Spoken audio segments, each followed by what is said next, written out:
মোৰ নাম আভা। মোৰ স্বামীয়ে এসময়ত মোক পাগলী বুলি ভাবিছিল। আৰু মই যেতিয়া তেখেতক পৰিয়াল পৰিকল্পনা আৰু তাৰ লাভালাভৰ কথা ক'লো, তেতিয়া ক'লে, বৰ দায়িত্বশীল দেই তুমি।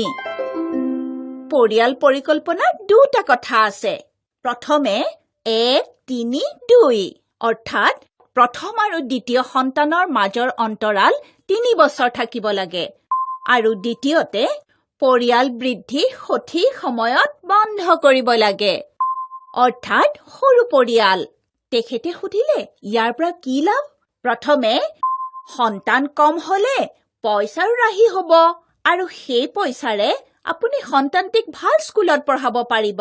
দ্বিতীয়তে মই সুস্থ হ'বৰ বাবে সময় পাম আৰু সন্তানৰ চোৱা-চিতা ভালদৰে কৰিব পাৰিম। তৃতীয়তে পইচাৰ কাৰণে একো হাই কাজিয়া নহ'ব। আৰু এতিয়া কওকচোন, লাভ আছে নে নাই? আপুনি জানেনে, মোৰ বান্ধৱী পুষ্পা প্ৰসৱৰ 2 মাহৰ পিছতে, আনকি অসুবিধা হ'বলৈ আৰম্ভ হোৱাৰ আগতে আকৌ গৰ্ভৱতী হ'ল। খুব পস্তাইছে এতিয়া।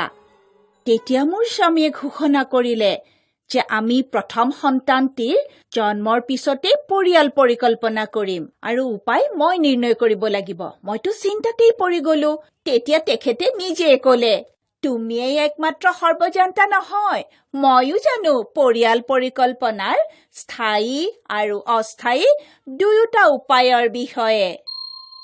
আমি সুবিধা অনুসৰি এটা পদ্ধতি বিচাৰি ললো। এতিয়াতো 4 বছৰ হৈ গ'ল।